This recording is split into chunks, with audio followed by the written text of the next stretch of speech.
to get started on this, we're just in the first person template. And the first thing we're going to do is make our widget. So I'm just going to go widget, and this will be our interface. And I'm just going to call this my widget, just to have it created already.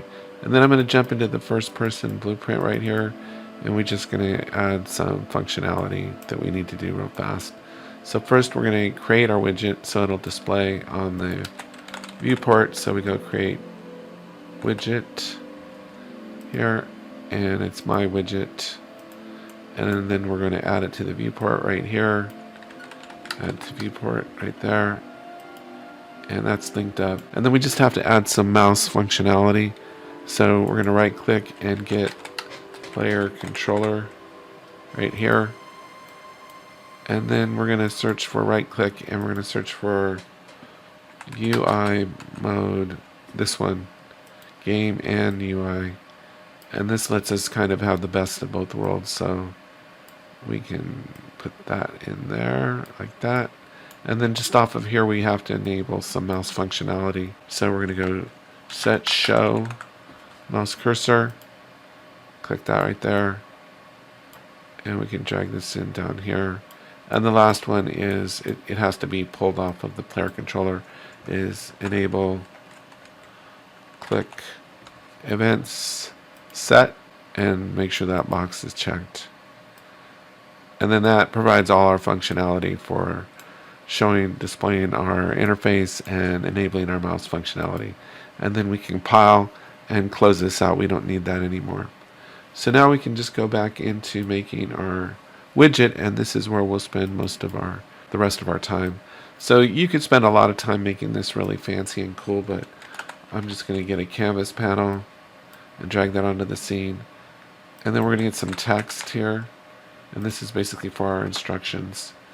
And we'll just put this right down here in the middle, and we'll just say guess the right number 1, 2, 3, or die. And then what we're going to do is we just have to get, this is where we have an option here. There's, if we type in text boxes, and I've been exploring the difference between them, we probably want, we both have, this one seems like it's more basic, and this one's more like, has like more mouse functionality, it seems to have. So we don't really want this one, so I'm going to get rid of that one.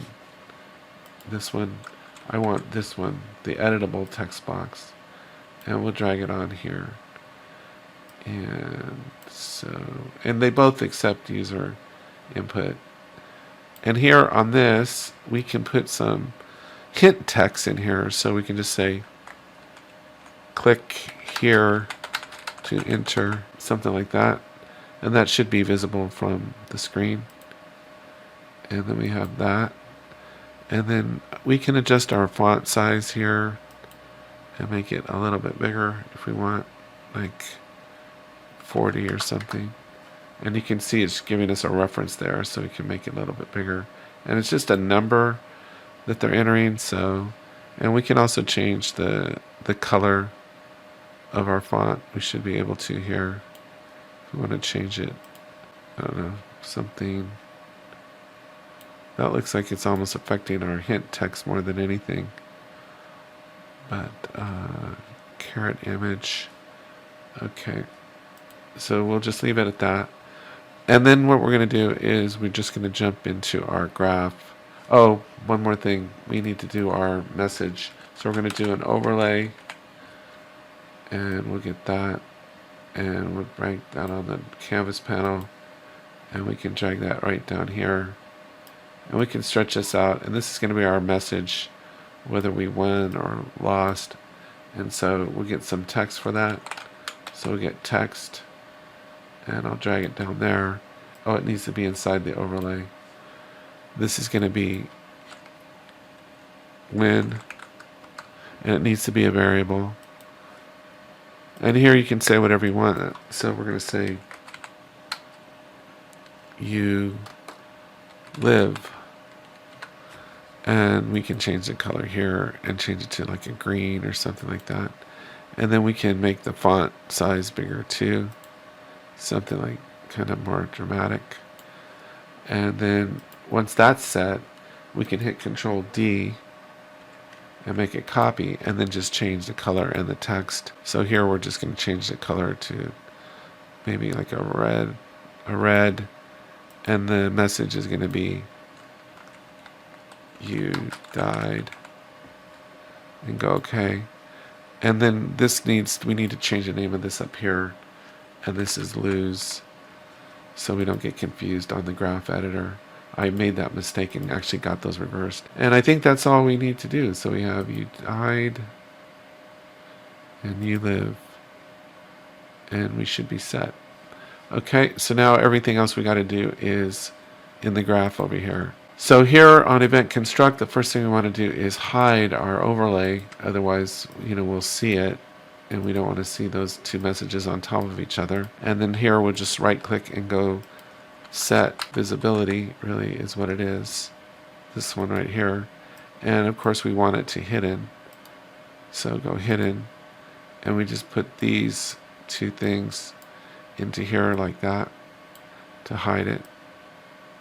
And then just pop this into there. Okay, and now here's where the main star of the show is. So we got our editable text, and we want it to be on text committed, which means when we hit enter.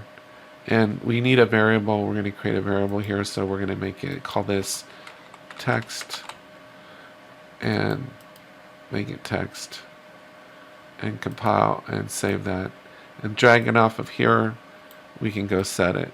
So whatever the user inputs, we're going to put it into this variable. Now, one of the things I realized in doing this is that this, for some reason, sends out 2 pulses. So how this is going to work is we're going to search for, we're going to go random int in range right here. And this is where you can set it from 1 to 3.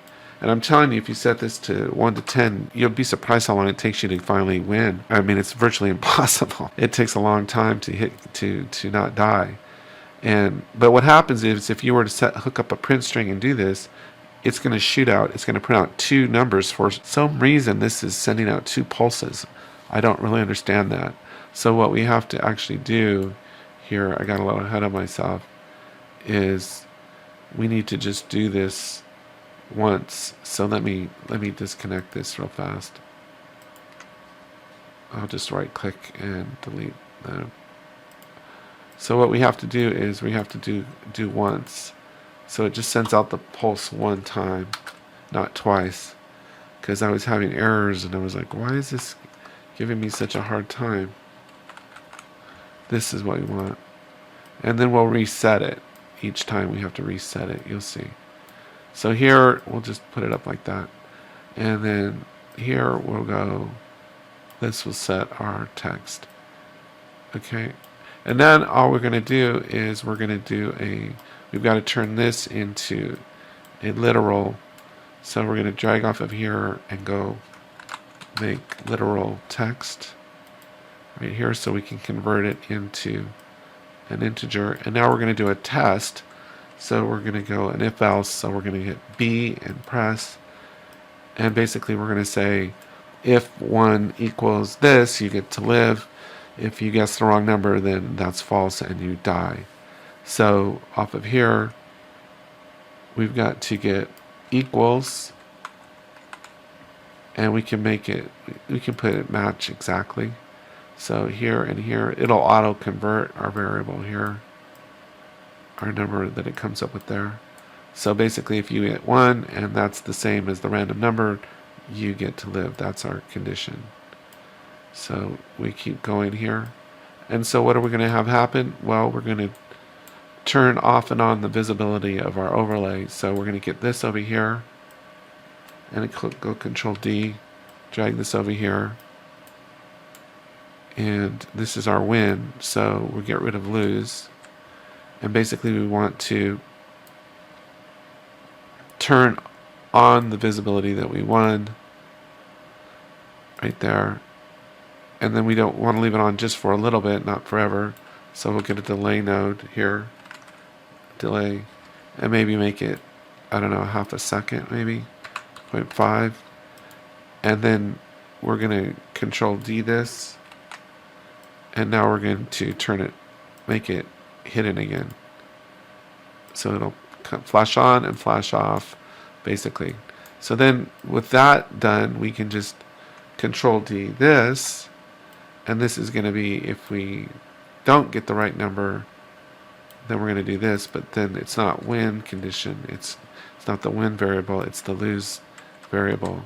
So we just grab this up here, get that, and then just plug this into here. And then we can plug this into here too. And I can just put a double click to put a reroute node right there. And then I think we're all pretty much set. So that's the whole thing. So they come in initially to hide, and then we do it once, because this for some reason sends out 2 pulses, and if we don't want that, we just want 1 pulse. So it'll send out a pulse. The person will enter a number. This will randomly generate a number. If it matches, then we make visible the win statement, then we hide it again. If numbers don't match, then we highlight the visibly lost, and then we hide that again. And the last thing we need to do then is get this one up here and get it and drag off up here, and we want to go set the text in there, this one right here. And what we want to do is drag this into here and this into here, and this will blank out the last entry that the user made. And then all we have to do is reset the do once. So we just come back around and pop that in there, and now this is going through the middle of the screen. So let's put a reroute node in there like that. And as far as I know, that's all we have to do. It's a little I guess there is a little bit more to it than I thought, but once you get this down, it's pretty simple, the main idea of it. And then there's just a lot of things. You could throw this into a game as just a little puzzle or thing, you know, to slow people down or whatever you wanted to do. So let's see if it works. So we'll go play. So it says guess the right number 1 to 3 or die. So try 1. I get to live. God, I was right on the first one. 2. I died. I'll just keep putting in 2. Died again. Died again. See what I mean? So if you can imagine, if you put 10 numbers on there, this can take forever. So anyway, that's all I had for today. I hope you found this helpful. Take care. Have a great day, and I'll talk to you next time.